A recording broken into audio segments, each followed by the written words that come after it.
ठीक है, चलो अभी हम लोग नेक्स्ट कर रहे हैं, वो उसका क्या है, टॉपिक का नाम है लेबर टर्नओवर। ठीक है, तो इसमें सिर्फ 3 ही फॉर्मूलाज हैं। इस बुक में 3 फॉर्मूलाज है, मेरे पास भी है, बट ठीक है, सेपरेशन ये और एडिशन, ओके फाइन। ठीक है, तो यहाँ पर सिर्फ 3 ही दिया है, तो मैं वो 3 ही बताऊँगा। सीए में 4 है, इसीलिए मेरे पास 4 फॉर्मूलाज है। पहला क्या है, रिप्लेसमेंट मेथड। ठीक है, फॉर्मूलाज आपको याद रखना है, number of replacements divide by average number of employees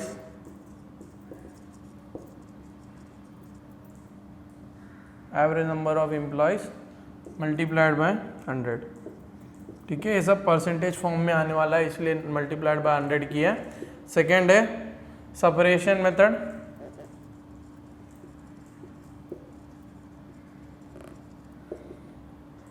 तो सेम ही है, नंबर ऑफ सेपरेशन, ठीक है, divide by average number of employees multiplied by 100।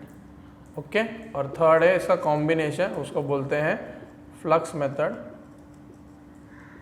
ठीक है, फ्लक्स मेथड क्या होगा, सिंपल लॉजिक लगा लो, number of replacement plus number of separation divide by average number of employees. ठीक है, average number of employees multiplied by 100, sorry, number of separations plus number of employees added, sorry, तो number of separation plus number of, ठीक है, added plus separation divide by number of divide by average number of employees. फॉर्मूले याद रखना, replacement method में number of replacement, separation में separation, flux में number of addition. ठीक है, अगर एक और फॉर्मूला बनाना हमें तो उसको बोलते हैं एडिशन मेथड। ठीक है, एडिशन का एक और नाम है एक्सेशन। ठीक है, अगर आ गया एग्जाम में तो ये मत समझना कुछ नया है, एक्सेशन बोलते हैं एडिशन को, तो उसका फॉर्मूला क्या हो जाएगा, नंबर ऑफ एडिशंस, ठीक है, divide by average number of employees multiplied by 100। ठीक है, ये नहीं है टेक्स्ट बुक में और हमारे में नहीं है, बट मैं आपको एक और दे देता हूँ, ताकि अगर कभी पूछ लिया समय में गलती से, तो फिर आप क्या बोलते हैं, वो मार्क्स लूज ना करो। ठीक है, तो 1 2 3 है, ये चौथा मैंने एक्स्ट्रा दिया है। फॉर्मूलाज लिख लो, number of replacement, average number of employee, separation, average number of, flux में है added, separation divide by average number of employees. Illustration number 3, calculate labour turnover and labour flux rate. ठीक है, number of workers as on 1/1/2013 7,600, number of workers as on 31/12/13 8,400. During the year 80 workers left while 320 were discharged. 1,500 workers were recruited during the year. 300 workers were recruited because of exist and the rest were recruited in accordance with the expansion plan. ठीक है, पहले labour turnover rate पूछा है, क्या पूछा है उन्होंने, labour turnover, तो पहला है रिप्लेसमेंट मेथड। ठीक है, मैंने गलत लिख दिया, छोड़ो, तो number of replacement divide by average number of employees multiplied by 100। Okay, समझ में आ गया। तो अभी कितने रिप्लेस हुए भाई, 80 वर्कर्स लेफ्ट, 320 वर डिस्चार्ज, 150 वर रिक्रूटेड, लेकिन इसमें से 300 वर रिक्रूटेड बिकॉज ऑफ एग्जिस्ट। ठीक है, तो एक बंदा ने एग्जिट मारा, ठीक है, इसके वजह से उस दूसरे बंदे को इस वजह से लिया, तो वो तो क्या हो गया, रिप्लेसमेंट हो गया। ठीक है, तो कितने रिप्लेसमेंट है हमारे, 300 रिप्लेसमेंट है। एवरेज नंबर ऑफ एम्प्लॉयज निकालो, 7,600, यहाँ पर ही लिख दो, एवरेज कितना है 7600 plus 8400 divide by 2, opening plus closing divide by 2, तो ये multiply 300 divide by 8000, 300 divide by 8000 multiplied by 100, तो कितना परसेंटेज आ जाएगा 3.75%। ओके, समझ में आ गया। ये हो गया लेबर टर्नओवर का रिप्लेसमेंट मेथड। अभी नेक्स्ट मेथड क्या है हमारा, सेपरेशन मेथड। ठीक है, separation method.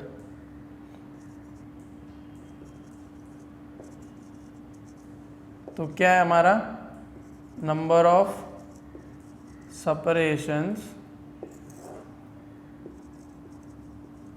Divide by average number of employees multiplied by 100। ये 100 मैं नहीं लिख रहा हूँ, ठीक है। नंबर ऑफ सेपरेशंस कितने हुए, 80 वर्कर्स लेफ्ट हुए, ठीक है, और 320 डिस्चार्ज कर दिए, तो कितने हो गए 400 हो गए।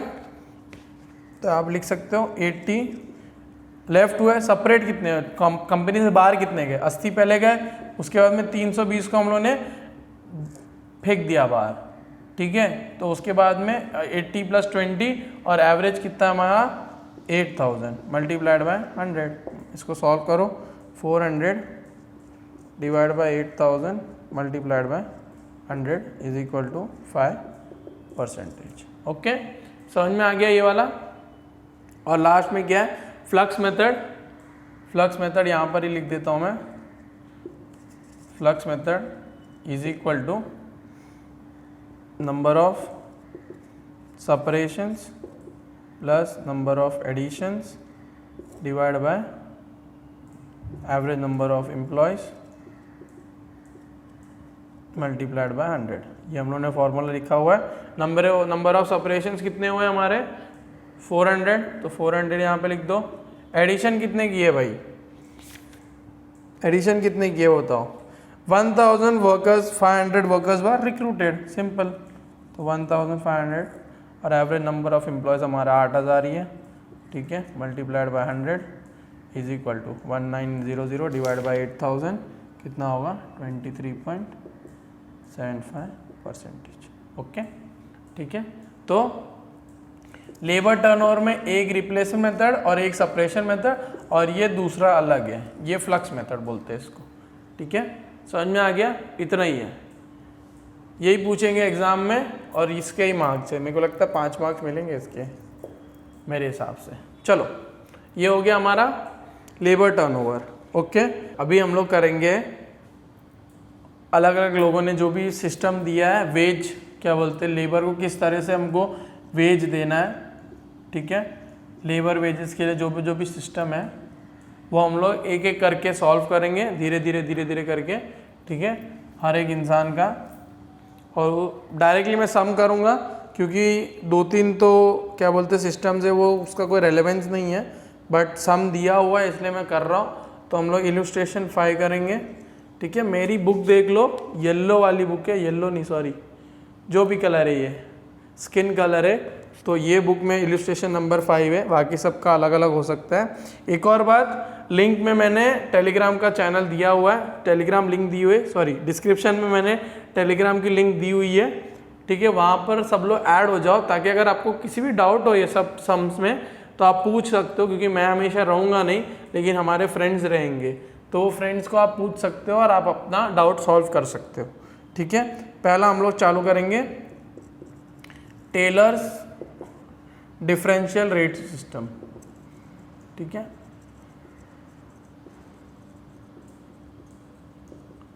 ओके, सो टेलर भाई क्या बोलते हैं कि कोई भी एम्प्लॉय का अगर प्रोडक्टिविटी लेवल उसके स्टैंडर्ड से नीचे है, ठीक है, एक स्टैंडर्ड होगा, ठीक है, वो स्टैंडर्ड से अगर नीचे है तो उसको उस हिसाब से पैसा देने का, मतलब अगर उसका जिस तरीके से भी स्टैंडर्ड हो, अगर समझो बिलो स्टैंडर्ड है, ठीक है, तो उसको उस हिसाब से पैसा मिलेगा, अगर वो अबाव स्टैंडर्ड है तो उसको उस हिसाब से पैसा मिलेगा, ठीक है।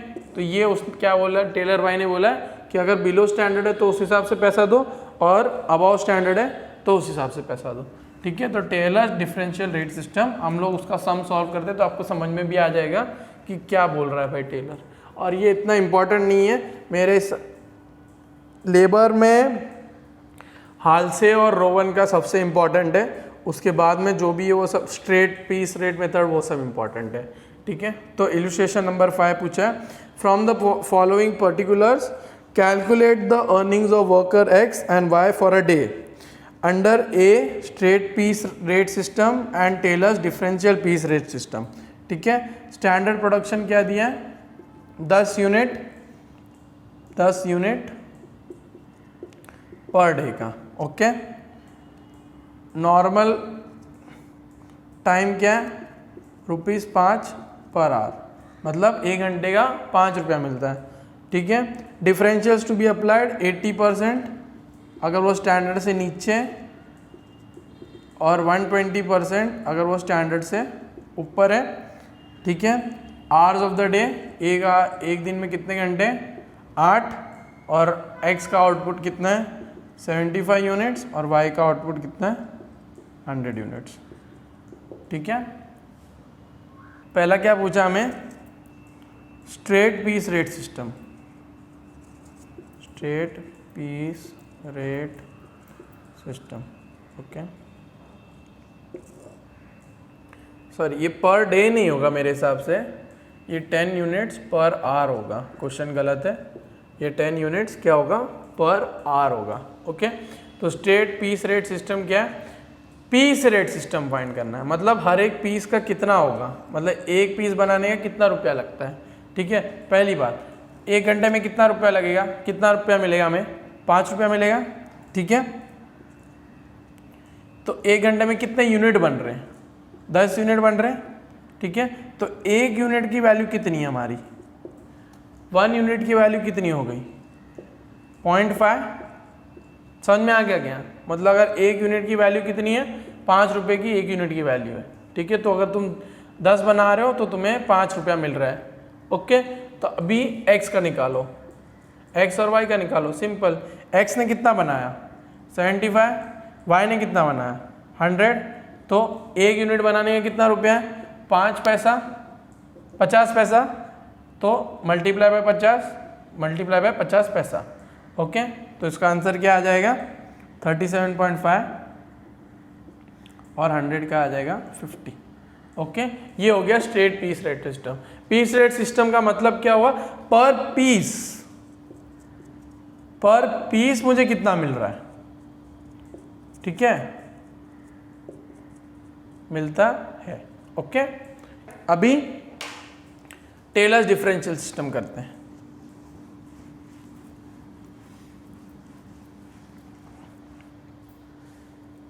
ठीक है। ये बी है, क्या बोल रहा है टेलर भाई, ठीक है। टेलर डिफरेंशियल रेट सिस्टम लिखना, टेलर भाई मत लिखना, ओके। तो अभी देखो स्टैंडर्ड क्या है हमारा, 10 यूनिट पर आवर बनता है स्टैंडर्ड। घंटे कितने पास है हमारे दिन में, 8, तो 8 घंटे में कितने बनने चाहिए, 80 यूनिट बनने चाहिए, सही। तो x ने कितने बनाए 75, y ने कितने बनाए 100, ओके। तो x क्या है बिलो स्टैंडर्ड, y क्या है अबव स्टैंडर्ड, ठीक है। तो अब इसको क्या लगेगा 80% ऑफ पीस रेट लगेगा, और इसको क्या लगेगा 120% ऑफ पीस रेट लगेगा, ठीक है। तो अभी देखो पहले इसका निकाल दो, x का पीस रेट निकाल दो, x पीस रेट निकाल दो, piece rate of x, piece rate of y, ठीक है। तो पीस रेट कितनी थी 0.5 मल्टीप्लाइड बाय 80%, इसका क्या आ जाएगा 0.5 मल्टीप्लाइड बाय 120%, ओके। तो इसको सॉल्व करो, आपको आएगा 0.4 और इधर आएगा 0.6, ठीक है। तो हो गया। अभी x ने कितने बनाए 75 मल्टीप्लाइड बाय 0.4, और y ने कितने बनाए 100 मल्टीप्लाइड बाय 0.6, तो इसकी वैल्यू क्या आ जाएगी 30 और 60, ठीक है। तो इसमें टेलर भाई क्या बोलते हैं, अगर स्टैंडर्ड से कम है तो उसको 80% मिलेगा, दिया हुआ है डिफरेंशियल पीस रेट दिया हुआ। अगर नहीं दिया हुआ है कि भाई टेलर डिफरेंशियल सिस्टम बताओ लेकिन डिफरेंशियल रेट ही नहीं दी हुई है, ठीक है, तो इतना याद रखना डिफरेंशियल रेट हमेशा 80 और 120 ही है, ठीक है। अगर जिसने स्टैंडर्ड से कम बनाया उसको 80% ही मिलेगा, जिसने स्टैंडर्ड से अबव बनाया उसको 120% ही मिलेगा, ठीक है। टेक्स्ट बुक में आपको दिया हुआ है page number 148 Taylor's differential system में दिया हुआ है, लो रेट इज 80% और हायर रेट इज 120%, ठीक है। समझ में आ गया टेलर्स डिफरेंशियल रेट सिस्टम। मैं इसके आगे नहीं जाऊंगा क्योंकि इतना ही है, यही है पूरे सम में, मतलब यही है, इसके अलावा और कुछ नहीं है। मैरिक का सिस्टम, मैरिक सिस्टम, ठीक है। मैरिक का सिस्टम ने दे के रखा है उसमें, उसने मैं बताता हूँ पेज नंबर 149 में, उसमें एफिशिएंसी ढूंढनी है। तो मैरिक क्या बोलते हैं भाई, तुम्हारी एफिशिएंसी निकालो, ठीक है। अगर वो एफिशिएंसी 83% तक है, ठीक है, तो उसको पीस रेट क्या मिलेगी, नॉर्मल। 83% है तो उसको पीस रेट क्या मिलेगी, नॉर्मल रेट। अगर 83 से लेके 100 तक है भाई तू, ठीक है, तो देखो मिलेगा 10% above normal, above normal rate. और अगर तेरा 100% से भी ज़्यादा प्रोडक्टिविटी है, एफिशिएंसी है, तो आपको क्या मिलेगा 20% अबाव नॉर्मल रेट। ओके, तो ये समझ में आ गया। ये याद रखना, अगर मैरिक पूछ लिया तो 83 आया तो नॉर्मल, 83 से 100 तक आया तो 10% और 100 के ऊपर आया तो 20% अबाव नॉर्मल रेट। मतलब नॉर्मल रेट तो मिल ही रहा है प्लस 20% और मिलेगा उसको। Illustration 6 standard production per hour 6 units, standard working hours 8, normal rate 1.2, Mohan produced 32, Pram produced 42, Prasad produced 50 units. Calculate the wages of this worker under ठीक है। Piece rate निकाल दो, पर पीस का कितना वैल्यू है, ठीक है। आपने 6 यूनिट बनाया, सॉरी 1.2 रुपया है कितना normal rate working rate per hour, okay. तो 6 यूनिट बनाने का 1 घंटे में आप 6 यूनिट बनाते हो और 1 घंटे का कितना रुपये है 1.2, तो आपको कितना मिलेगा 0.2 रुपीज़ पर यूनिट, ठीक है। याद रखना ये यूनिट आएगा और इधर रेट आएगा। फिर स्टैंडर्ड कितना दे रहा है, स्टैंडर्ड कितना है 6 यूनिट्स पर आवर, ठीक है। और कितने घंटे काम कर रहे हो भाई तुम, 8 घंटे, तो आपको 48 यूनिट तो पूरे दिन में बनाना ही है। ये आपका स्टैंडर्ड हो गया। अब मोहन ने कितना बनाया, मोहन ने बनाया 32, ठीक है। तो इसकी एफिशिएंसी ढूंढो, 32 डिवाइड बाय 48 इंटू 100 कितना आ जाएगा, ये 66.67%, ठीक है। मोहन ने बना दिया। राम का बनाओ, राम ने बनाए भाई 42 डिवाइड बाय 48 मल्टीप्लाइड बाय 100, और प्रसाद ने बनाया 50, तो प्रसाद 50 divide by 48 multiplied by 100, okay. तो इसका एफिशिएंसी निकालो पहले। तो एफिशिएंसी है 87.5 और 104.17, ओके। ये समझ में आ गया। तो अभी इसको क्या मिलेगा, नॉर्मल रेट मिलेगी, इसको क्या मिलेगा 10% अबाव नॉर्मल रेट, और इसको क्या मिलेगा 20% अबाव नॉर्मल रेट। समझ में आ गया। तो अभी इसका रेट निकालो। मोहन का 32 यूनिट बनाया, नॉर्मल रेट कितनी है 0.2, ठीक है। तो आंसर क्या आ जाएगा 6.4 रुपीज़, 6.4। राम का निकालो, नॉर्मल रेट क्या है, नॉर्मल रेट क्या है 42 इंटू 0.2 प्लस 10%, सिंपल। अगर आपको ऐसा करना है ऐसा भी कर सकते हो, तो रुक जाओ मेरे को कैलसी ढूंढने दो। हाँ, 42 इंटू 0.2 प्लस 10%, आंसर आएगा 9.24 रुपीज़, ओके। ये भी कर सकते हो। टेक्स्ट बुक में आपने टेक्स्ट बुक में इसको मल्टीप्लाइड बाय 110 डिवाइड बाय 100 किया है, ओके। तो आपकी मर्जी जैसे भी करना है, जिस हिसाब से भी करना है, बस 10% अबाव देना है, सिंपल। राम और प्रसाद भाई, प्रसाद भाई ने 50 बनाया, नॉर्मल कितना है 0.2, इसको मैं टेक्स्ट बुक के हिसाब से करता हूँ, 110 मिल रहा है डिवाइड बाय 100। मैंने यहाँ पे प्लस किया है और टेक्स्ट बुक में मल्टीप्लाई कर रहे हैं, बस डिफरेंस उतना ही है। तो रुपीज़ कितना होगा 12। ठीक है, समझ में आ गया, इतना ही था। मेरिक क्या बोलता है 83 पे क्या मिलेगा नॉर्मल रेट, 83 से 100 पे क्या मिलेगा 10% अबाव, और 100 के प्लस मिलेगा 20% अबाव। ठीक है, समझ में आ रहा है क्या? हालसे भाई और रोवन भाई, ठीक है, हालसे और रोवन सिस्टम। तो इसका फॉर्मूला क्या आता है, टाइम टेकन इनटू रेट। ठीक है, ये तो नॉर्मल रेट हो गया, plus 50% of time saved into rate. ठीक है, समझ में आ गया? तो जितना भी वो टाइम सेव कर रहा है उसका 50% उसको बोनस में दे दो, ये बोनस सिस्टम होता है। नॉर्मल तो उसको मिल ही रहा है कि भाई जितना उसने काम किया उसका तो मिलना ही है उसको। फिर रोवन का, रोहन भाई बोलते हैं नहीं भाई तो ऐसा 50% नहीं दे सकता। रोहन भाई बोलते जितना उन लोग ने टाइम सेव किया, जितना उनको अलाउ किया, उसमें कितना सेव किया उस पे दो।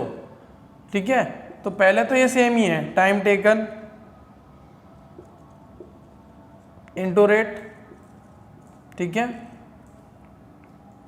Plus time saved into rate, ये सेम है, बस डिफरेंस क्या आ जाता है, इधर बोलता है कि 50% लो, इधर बोलता है time saved upon time allowed, sorry time taken upon time allowed. ठीक है, तो इसमें क्या हो गया, उसका एफिशिएंसी दिख गया कि भाई अगर 50 घंटे दिया या 10 घंटे दिया, उसमें 5 घंटे में काम कर दिया तो उस हिसाब से दो, अगर किसी ने 6 घंटे में काम किया तो उस हिसाब से दो, 7 में किया तो उस हिसाब से दो। तो बोनस किस हिसाब से देना है, रोहन भाई बोलते कि भाई जितना तुमने टाइम अलाउ किया है उसमें से वर्कर ने कितने टाइम में वो काम कर दिया उस हिसाब से दो। हाल से बोलता है नहीं भाई 50% में ही दे दो, भाई 50% ही कर लो, जितना टाइम सेव किया है उसका 50% दे दो। ठीक है, तो फॉर्मूला में सिर्फ आपको ये याद रखना, हाल से भाई बोलते 50%, रोहन भाई बोलते भाई टाइम टेकन हुआ, जितना अलाउ किया उसमें से कितना टाइम लिया उस हिसाब से दो। बाकी सेम यहाँ पे time taken into rate, time taken into rate, time saved into rate, time saved into rate. ठीक है, समझ में आ गया? Illustration number 14। ठीक है,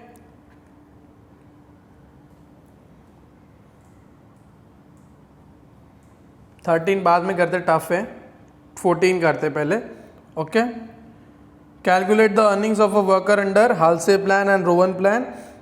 हालसे rate, hourly rate of wages guaranteed is 0.5 per hour, standard time is 3 hours, actual time taken is 48 hours. ठीक है, अब देखो actual time taken for the 20 dozen articles. Okay, तो क्वेश्चन नंबर इलस्ट्रेशन नंबर 14, पहली बात time allowed कितना है। ठीक है, टाइम अलाउड कितना है, एक आर्टिकल के लिए कितना दिया हमको, 3 घंटा दिया, सही, ठीक, एक आर्टिकल के लिए 3 घंटा दिया है, राइट, स्टैंडर्ड। उसमें हम लोग ने कितने आर्टिकल बनाए, हम लोग ने टोटल 20, तो हमारा स्टैंडर्ड कितना हो गया, टाइम अलाउड कितना है हमारे पास 60 आवर्स। ओके, टाइम टेकन कितना है, 20 आर्टिकल बनाने में कितना घंटा लिया है हम लोग ने, 48 घंटा। ठीक है, तो अभी टाइम सेव्ड कितना हो गया, 60 - 48, 12 आवर्स। ओके, समझ में आ गया? ये इंपॉर्टेंट था इसमें कि भाई एक घंटे के लिए एक आर्टिकल के लिए 3 घंटा दे रहा है, तो 20 आर्टिकल के कितना घंटा होना चाहिए, 60 घंटा, 48 घंटे में बना दिया। अभी सीधा फॉर्मूला कर लो, हाल से भाई क्या बोलते हैं, time taken into rate plus 50% of time saved into rate.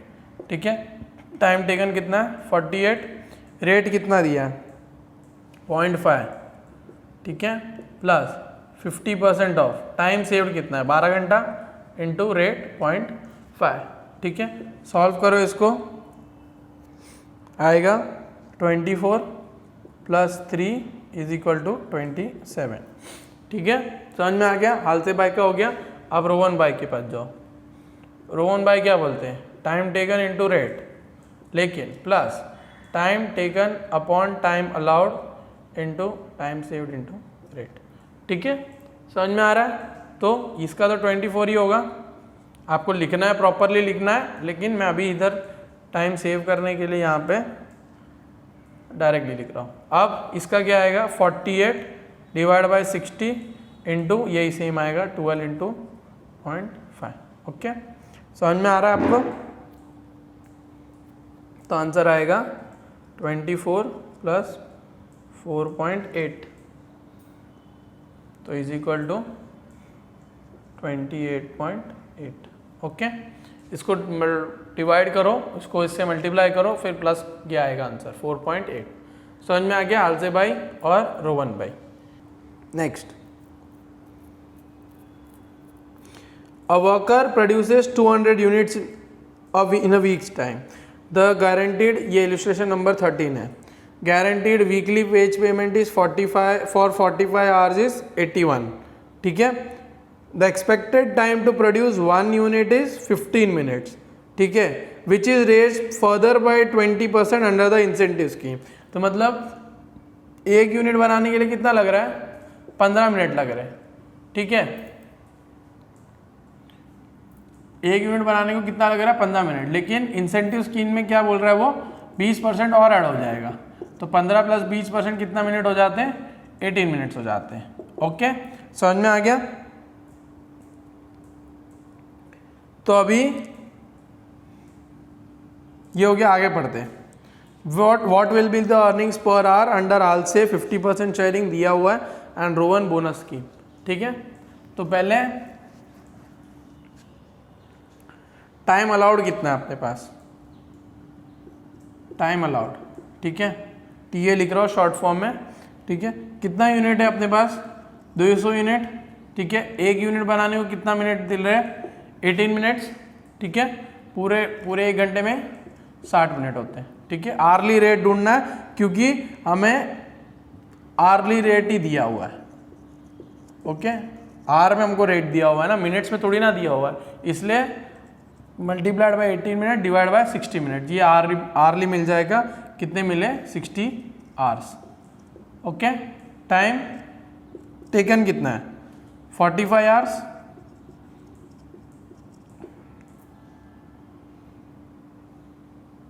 और टाइम सेव्ड कितना हो जाएगा अभी, 15 घंटा,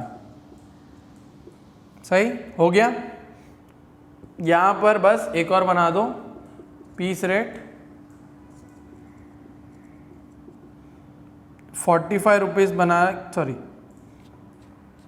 आर्ली रेट,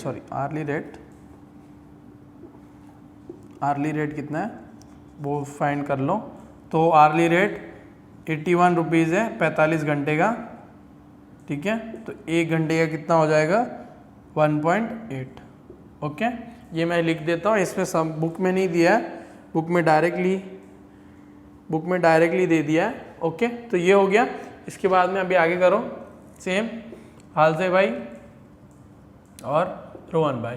हालसे भाई क्या बोलते हैं, time taken into rate, time taken कितना हमारा 45 इंटू 1.8, ठीक है, प्लस 50% ऑफ टाइम सेव्ड कितना है 15, तो 15 इंटू 1.8 सॉरी, ठीक है। तो इसको सॉल्व करोगे तो आंसर आएगा आपको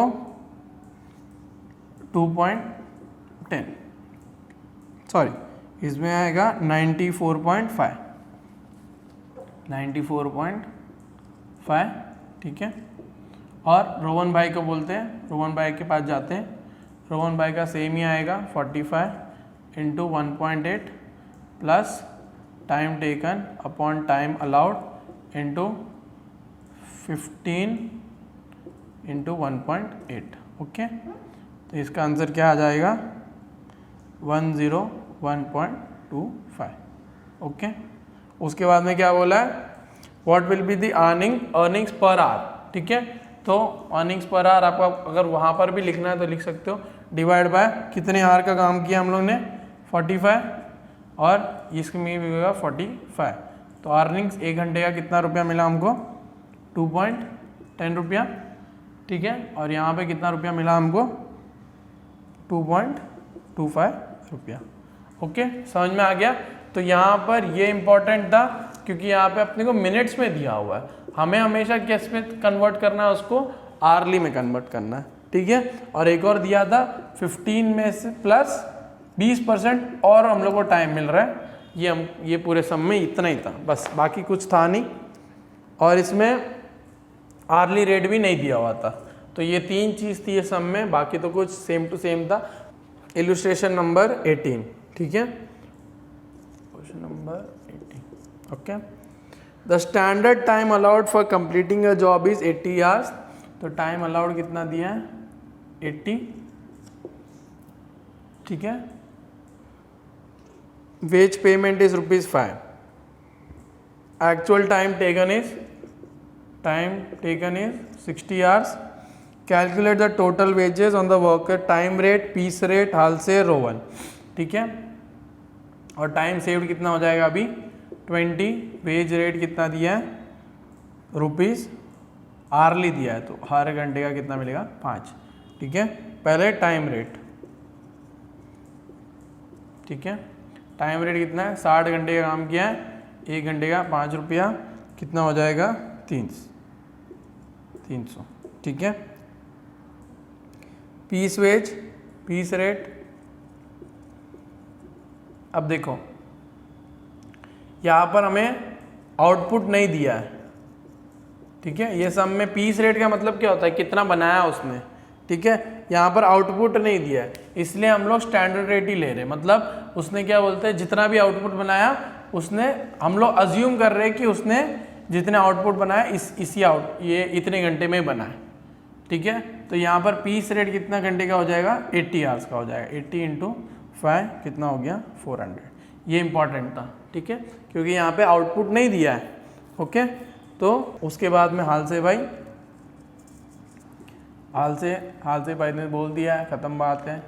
टाइम टेकन इनटू रेट मैं डायरेक्टली लिख रहा हूँ 60 × 5 प्लस 50% ऑफ 20 × 5, 6 5 ज़ा 30 प्लस 50 हो गया 350, ठीक है। और रोवन बाय का तुम लोग कर लो, रोवन बाय का आपको मिलेगा 375। ओके, समझ में आ गया। सिर्फ यहाँ पर एक ही इम्पोर्टेंट था पीस रेट, क्योंकि यहाँ पे आपको पीस नहीं दिया तो हम लोग क्या किससे मल्टीप्लाई करेंगे स्टैंडर्ड रेट, स्टैंडर्ड आवर से। ओके, याद रखना इफ पीस या फिर if unit is not given, यहाँ पे मैं लिख के देता हूँ, if unit produced is not given, okay, calculate piece rate using standard hours। okay, ये याद रखना, ठीक है। if piece rate is not given, if unit produce is not given, तो piece rate किससे आप फाइंड करोगे स्टैंडर्ड आवर्स से फाइंड करोगे। ओके, समझ में आ गया। अभी आगे का सम करते हैं हम लोग। इलस्ट्रेशन नंबर 23, ठीक है। Wages and overtime, wages normal hours और ओवर टाइम, ये इसका कॉन्सेप्ट है। ओके, तो calculate normal overtime and total wages payable to a worker from the particulars. Monday उसने 10 घंटे काम किया, Tuesday 9, 8, 12, 9, 4। Normal working hours is 8 per day, normal rate is 50 per hour, overtime is up to 9 hours per day single rate, और beyond 9 hours double rate. मतलब अगर 9 घंटे काम किया तो 50 + 50 मिलेगा उसको, और अगर उसने 9 घंटे से ज़्यादा काम किया है, 10 घंटा 11 घंटा जितना भी, उसको 100 रुपया मिलेगा, ठीक है। वो 2 घंटे पे उसको 100 रुपया मिलेगा। अगर 9 घंटे काम किया तो 1 घंटे पे उसको कितना मिलेगा 50 एक्स्ट्रा मिलेगा, तो 150 मिलेगा एक्स्ट्रा, ठीक है। समझ में आ गया। अभी देखो कैसे करना है, डे लिख दो, आवर्स लिख दो, ठीक है, नॉर्मल लिख दो,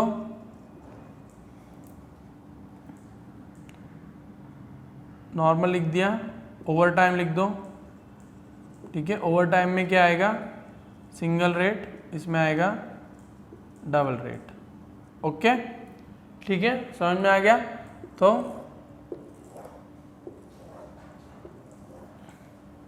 ये मंडे को कितने घंटे काम किया, 10, नॉर्मल कितना है 8, तो 1 घंटा सिंगल, 1 घंटा डबल, सही।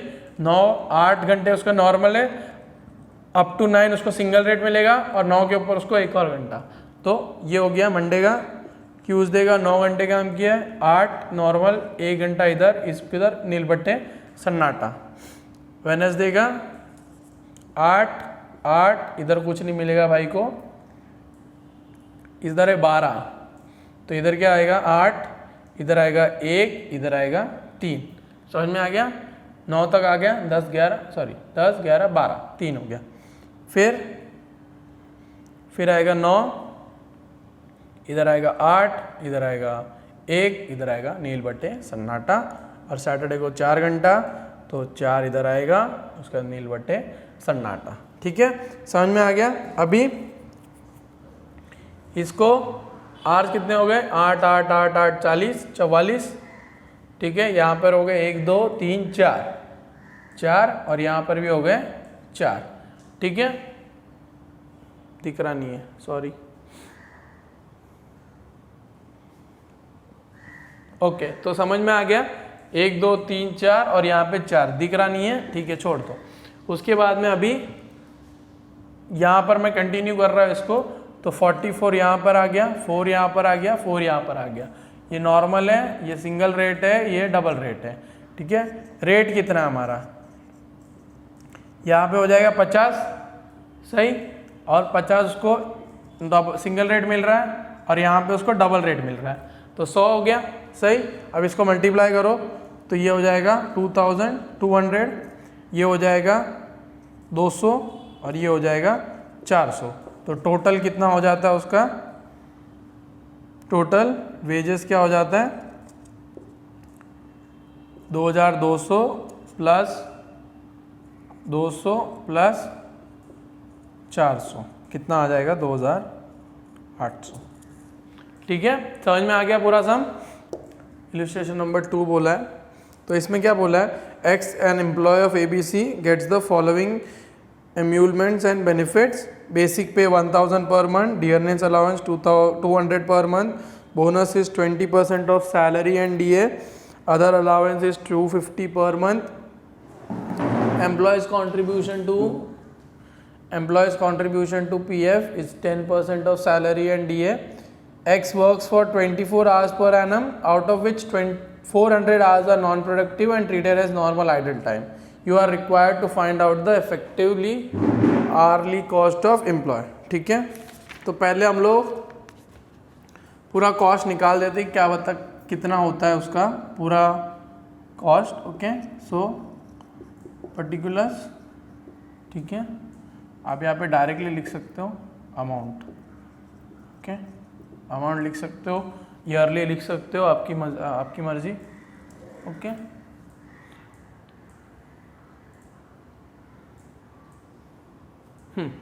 सो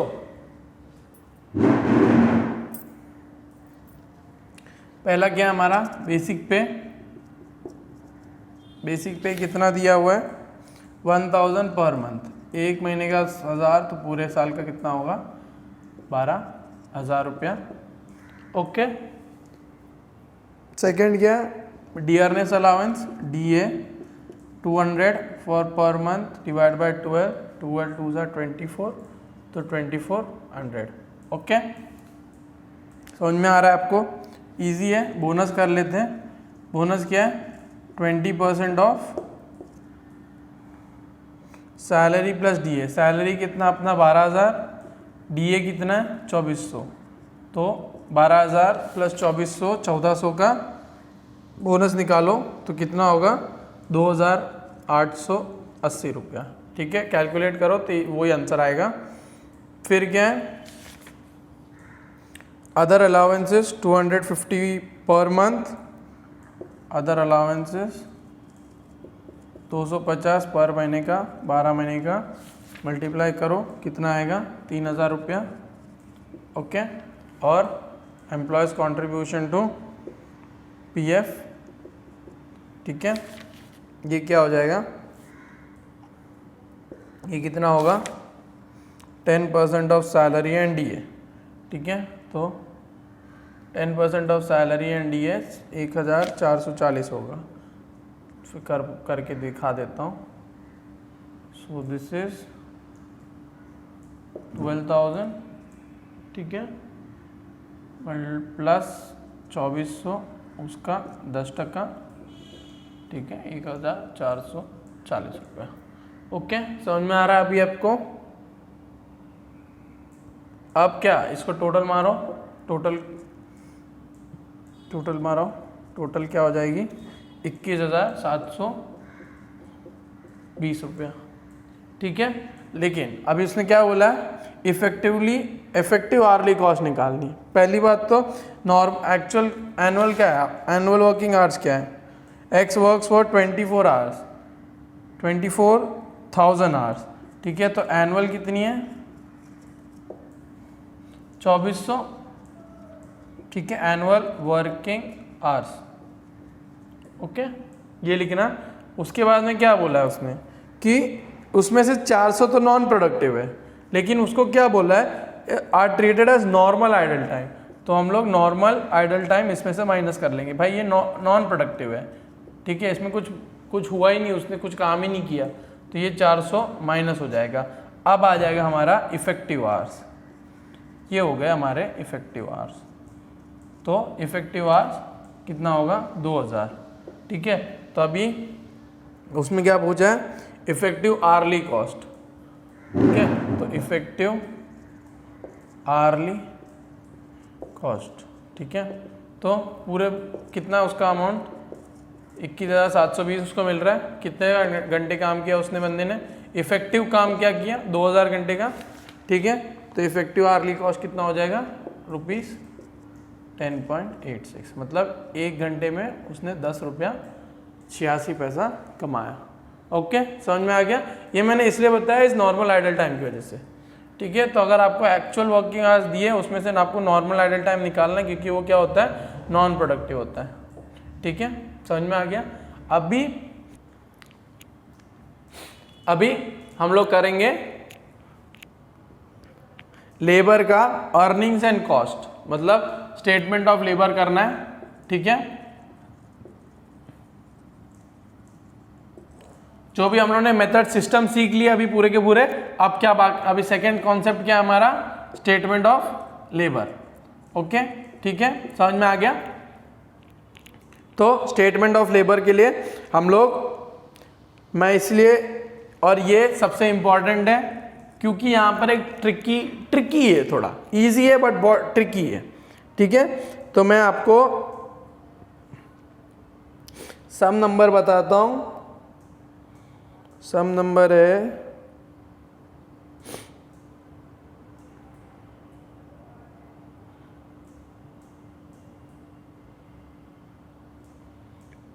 ओके, सम नंबर आप करो, illustration number 43, labour cost per hour, ठीक है। इलस्ट्रेशन नंबर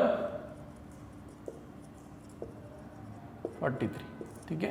पहले ये चालू करने से पहले मैं आपको बता देता हूं, ये स्टेटमेंट में आपको बनाना पड़ेगा लेबर कॉस्ट स्टेटमेंट, ठीक है, और एक और स्टेटमेंट बनाना पड़ेगा लेबर अर्निंग स्टेटमेंट, ठीक है। ये लेबर कॉस्ट और लेबर अर्निंग। अब मैं यहां पे बता देता हूं, जब आप कॉस्ट स्टेटमेंट बनाओगे, ठीक है, तो ये आप कंपनी के थ्रू देखोगे, मतलब कॉस्ट किसके लिए हो रही है, कंपनी के लिए हो रही है, तो उस हिसाब से आप स्टेटमेंट बनाओगे कि जो जो कंपनी की कॉस्ट होगी वो ऐड करोगे, जो जो नहीं होगी वो माइनस करोगे, ठीक है। समझ में आ गया?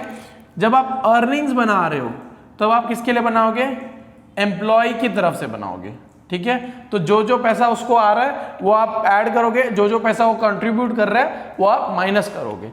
याद रखना, कॉस्ट जब आएगा तो आप किसकी तरफ से देखोगे, कंपनी की तरफ से। जब अर्निंग्स आएगा तो आप किसकी तरफ से देखोगे, एम्प्लॉय की तरफ से। ठीक है, ये इंपॉर्टेंट है, इसके ऊपर ही पूरे के पूरे लेबर कॉस्ट और लेबर अर्निंग के स्टेटमेंट्स बढ़े। ठीक है, ये एग्जाम में आने के चांसेस 100% है। ठीक, चलो आगे क्या करते हैं, लेबर कॉस्ट स्टेटमेंट बनाने बोला है, तो लेबर कॉस्ट स्टेटमेंट बनाते हैं। क्या दिया है, an employee of XYZ limited company, an employee of XYZ limited company has the following enumerations and benefit। जो भी enumerations है benefits है वो छोड़ दो। ठीक है, हम लोग डायरेक्ट स्टार्ट करते हैं। ठीक है, पर्टिकुलर्स, और यहाँ पे क्या आएगा, अमाउंट। ओके, चलो फर्स्ट क्या मिल रहा है, अब देखो ये कॉस्ट बना रहे हो। ठीक है, कॉस्ट बना रहे हो मतलब किस तरफ से देखना है, अपने को कंपनी के थ्रू देखना है, राइट, कंपनी के थ्रू देखना हमको, तो अभी कंपनी के थ्रू देखते हैं। कंपनी के लिए सैलरी एक कॉस्ट हो गई, राइट, तो सैलरी उसकी कॉस्ट हो गई, तो सैलरी क्या हो जाएगी, ऐड हो जाएगी। तो 2500 पर मंथ दे रहा है, तो पूरे साल का 12, तो कितना हो जाएगा, 2500 पर मंथ दे रहा है प्लस 12 इंटू 12, आपका कितना हो जाएगा, 30,000 रुपया सैलरी में कट गया। ठीक है, डियरनेस अलाउंस, उसके बाद में डियरनेस अलाउंस दे रहा है कंपनी एम्प्लॉय को कितना, 5250 पर मंथ इंटू 12 कितना होगा, 63,000। ठीक है, उसके बाद में क्या दे रहा है, एम्प्लॉयज कॉन्ट्रीब्यूशन टू PF, ये सब छोड़ दो। फिर क्या में क्या बोल रहा है, बोनस। बोनस क्या बोल रहा है, बोनस क्या है, 20% of salary and DA, 20% of salary and DA, salary और DA, सैलरी कितना है 30,000, DA कितना है 63,000। ठीक है, तो सैलरी एंड DA कितना होगा 93,000, इसका 20% आपको बोनस मिलेगा, बोनस है आपका 18,600। ठीक है, उसके बाद में अदर अलाउंसेस हैं,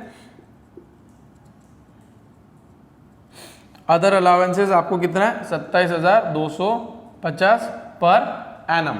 ठीक है, प्लस अब क्या आ गया, एम्प्लॉयर्स कंट्रीब्यूशन, हम लोगों ने वो जो ऊपर वाला रहने दिया है। अब ये याद रखना मैंने क्या किया है, यहाँ पे प्लस किया है, क्यों, क्योंकि एम्प्लॉयर का ये कॉस्ट है, कंपनी का ये कॉस्ट हुआ, राइट, उसने एम्प्लॉय को दिया, एम्प्लॉय को दिया नहीं, एम्प्लॉय के लिए कंट्रीब्यूट किया, कहाँ पे, उसके PF पे, उसके प्रोविडेंट फंड में, उसके इंश्योरेंस में। ठीक है, तो ये एम्प्लॉय के लिए क्या हो जाता है, एम्प्लॉयर के लिए क्या हो जाता है, कॉस्ट हो जाता है, इसलिए क्या हो गया, ये प्लस हो गया। ठीक है, तो प्रोविडेंट फंड क्या होगा, प्लस होगा, तो कितना है provident fund, 8% of salary and DA, 8% of salary and DA, 30,000 plus 63,000 का 8%, तो कितना होता है वो 7,440 रुपीज़। ठीक है, और एम्प्लॉय स्टेट इंश्योरेंस कितना है 4% ऑफ 30,000 प्लस 63,000। ठीक है, 30,000 प्लस 63,000 कितना होगा, 3,720 रुपया। ओके, समझ में आ गया आपको।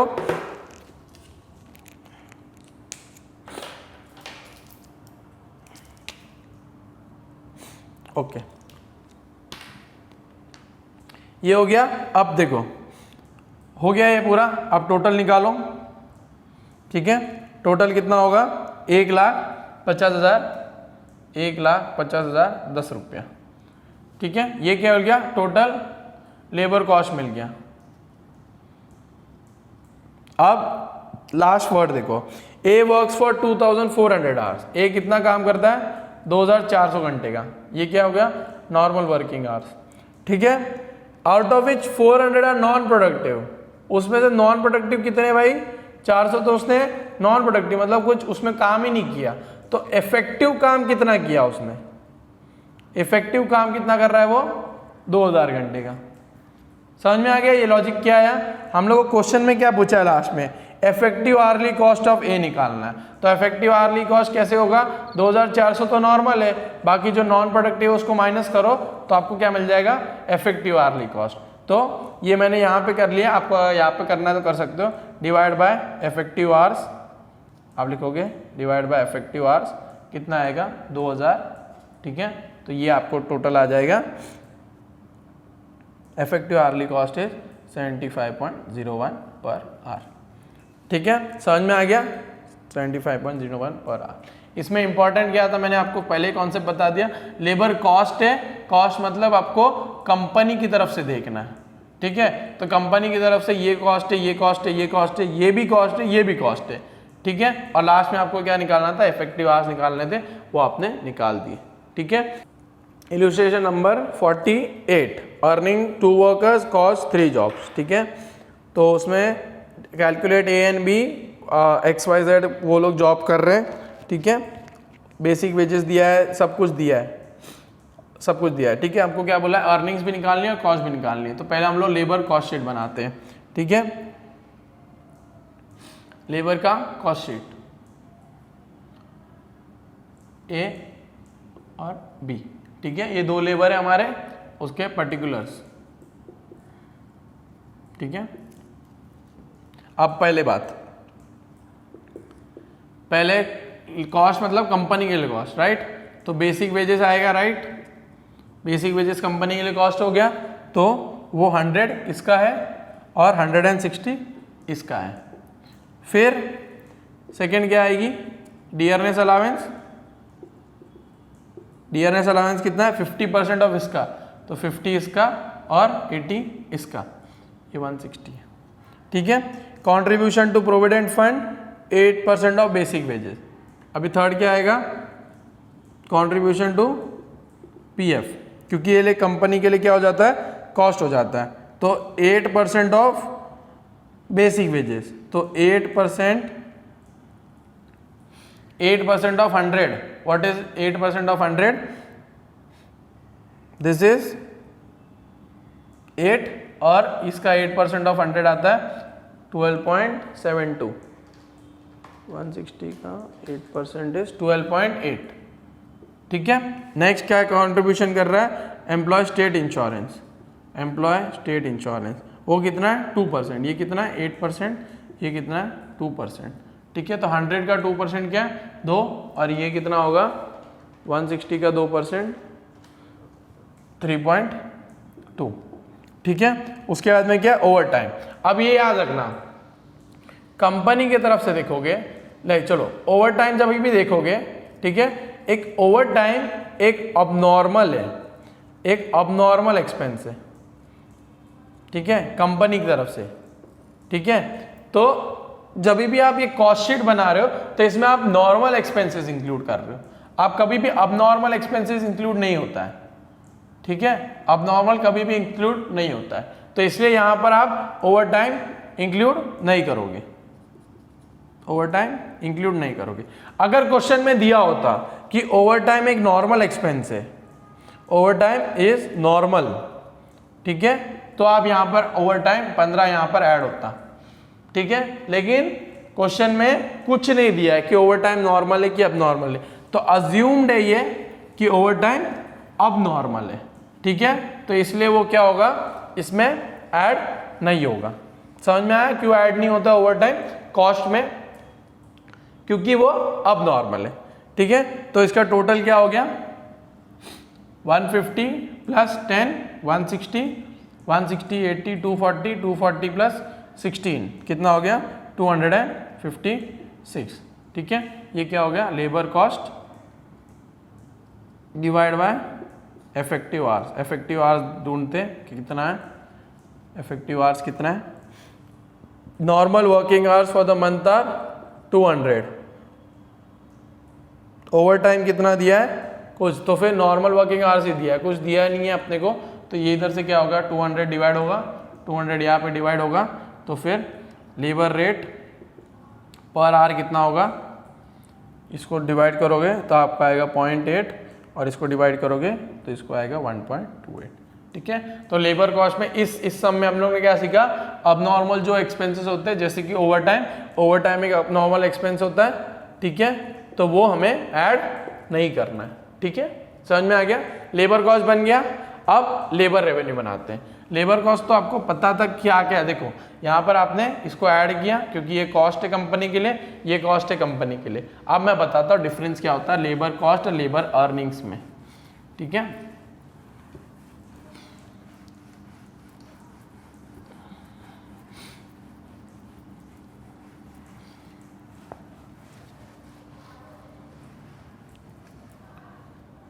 अब क्या करना है आपको, लेबर अर्निंग्स, ठीक है। लेबर अर्निंग्स आप किस तरीके से देखोगे, एम्प्लॉय के थ्रू से देखोगे, ठीक है। एम्प्लॉय को कितना मिल रहा है और एम्प्लॉय कितना लेके दे रहा है, ठीक है। तो वापस से सेम ही करेंगे, वो तो डिफरेंस कुछ नहीं होगा ऊपर का पर्टिकुलर, ठीक है। अब एम्प्लॉय की तरफ से देखो, बेसिक वेज एम्प्लॉय को मिल रहा है तो उसके लिए रेवेन्यू हो गई, वो उसके लिए अर्निंग हो गई, राइट। तो बेसिक वेज ऐड होगा, राइट। 100 ये क्या हो गया 160, ठीक है। प्लस डियरनेस अलावेंस, इसका 50% उसको मिल रहा है 50 और ये 80, ठीक है। उसके बाद में ओवर टाइम देखो, ओवर टाइम उसको ए को मिल रहा है तो उसका क्या हो गया, रेवेन्यू हो गया, अर्निंग हो गई, और बी को तो कुछ मिल नहीं रहा है, तो टोटल अर्निंग निकालो। समझ में आ गया क्या किया हम लोग ने, बेसिक वेजेस उसकी अर्निंग है, डीए उसकी अर्निंग है, ओवर टाइम उसकी अर्निंग है। अब हम लोग ने कंट्रीब्यूशन टू पीएफ और कंट्रीब्यूशन टू स्टेट इंश्योरेंस यहाँ पे नहीं लिखा, पिछले में कॉस्ट में क्या करते थे हम लोग, ऐड करते थे। अब इसमें हम लोग क्या करेंगे मैं बताता हूँ, 165 और 240, अब फिर माइनस करो एम्प्लॉइज कॉन्ट्रीब्यूशन, एम्प्लॉइज कॉन्ट्रीब्यूशन, ठीक है। ये इंपॉर्टेंट है, माइनस कर रहे हो। जब कॉस्ट में थे तब आप क्या करते थे, प्लस करते। क्या था वो, एम्प्लॉयर का कंट्रीब्यूशन था। यहां पे क्या, एम्प्लॉई का कंट्रीब्यूशन, मतलब एम्प्लॉय अपने हाथ से दे रहा है तो उसकी अर्निंग कम हो रही है, राइट। उसकी अर्निंग कम हो रही है तो वो क्या हो गया, माइनस होगा। तो कितना परसेंट है, पीएफ का 8% है, जो कि हम लोगों ने पिछले सब में पिछली बार 8 और ये क्या हो गया 2, और एम्प्लॉय स्टेट इंश्योरेंस है 2%, ठीक है। तो ये कितना होगा 2, और इसमें क्या होगा, सॉरी 8, ये क्या था 12.8 और ये होगा 3.2, तो ये माइनस हो जाएगा दोनों। तो टोटल इफेक्टिव अर्निंग्स कितनी आ गई इनकी, 224। समझ में आ गया मैं क्यों बता रहा था कि लेबर अर्निंग्स आपको एम्प्लॉय की तरफ से देखनी है और कॉस्ट आपको कंपनी की तरफ से देखना है, क्योंकि एम्प्लॉयर्स कंट्रीब्यूशन और एम्प्लॉय कंट्रीब्यूशन में डिफरेंस आता है। जब आप कंपनी की तरफ से देखते हो तो वो ऐड होता है और एम्प्लॉई का कंट्रीब्यूशन माइनस होता है, एम्प्लॉयर का कंट्रीब्यूशन ऐड होता है, ठीक है। समझ में आ गया क्या इंपॉर्टेंट था, ठीक है। अभी अलोकेशन बाकी रह गया, चलो अलोकेशन कर लेते हैं और खत्म करते हैं इसको, ठीक है। ए और बी, ओके। अब देखो अलोकेशन में कॉस्ट कितना है, हम लोगों ने लेबर कॉस्ट निकाला 160 है और इसका कितना है 256, राइट। तो 256 इसका है, पर याद रखना अलोकेशन में 160 तो हम लोग अलोकेट करेंगे ही, कितना रेशियो दिया है 40%, 30% और 30%, राइट। और यहाँ पर रेशियो क्या दिया है 50%, 20% और 30%, ठीक है। तो पहले इसको डिवाइड कर लो, रेशियो में कर लो, 160 इंटू 40% आपको आएगा 64, 160 इंटू 30% आपको आएगा 48 और 160 इंटू 30% आपको आएगा 48। यहाँ पर भी कर लो 256 का, 256 इंटू 50% 128, 256 इंटू 20% 51.2 और 256 इंटू 30% आपको आएगा 76.8, ठीक है। पर यहाँ पर एक और चीज रह गई हमारी, ओवर टाइम, ठीक है। जो ओवर टाइम ए ने किया था, किसके लिए किया था वो दिया हुआ है, क्या दिया हुआ है, overtime was done on job Y at the request of the customer. तो वाई में वो जो ओवर टाइम 15 रुपए का था वो वाई में इंक्लूड हुआ है, ठीक है। तो ये वाई में आपने इंक्लूडेड कर लिया। तो आप टोटल आप देख लो, इसका आप टोटल निकालना चाहो तो निकाल लो, 192, 114.2 एंड 124.8, ठीक है। अलोकेशन का मतलब क्या हुआ, ए ने इन जॉब में कितने रुपए का काम किया, एक्स में उसने कितने रुपए का काम किया, वाई में उसने कितने का किया, जेड में उसने कितने का किया। बी ने एक्स में कितने रुपए का काम किया, वाई और जेड में कितने रुपए का काम किया।